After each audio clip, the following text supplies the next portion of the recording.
Iran Israel হামলা পাল্টা হামলায় উত্তপ্ত মধ্যপ্রাচ্য। শুধু মধ্যপ্রাচ্যের দেশগুলো নয়, পুরো বিশ্বের নজর এখন ইরান ইসরায়েলের দিকে। সবারই আশঙ্কা, তবে কি আরেকটি যুদ্ধ বাঁধতে চলেছে?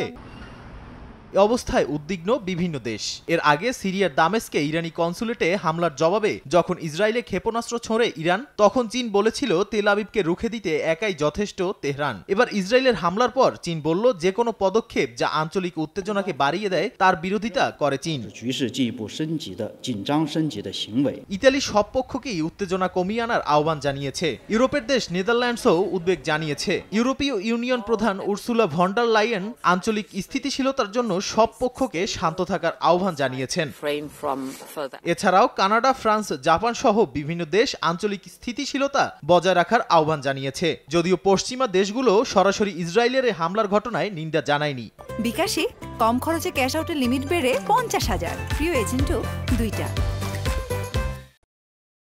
এদিকে ইরান বসে থাকবে না, আরো জোরে সোরে হামলা চালাতে পারে এমন আশঙ্কায় যুক্তরাষ্ট্র ইসরায়েলে অবস্থানরত মার্কিন কর্মীদের ব্যক্তিগত কাজে তেল আবিবের বাইরে ভ্রমণ না করার নির্দেশনা জারি করেছে।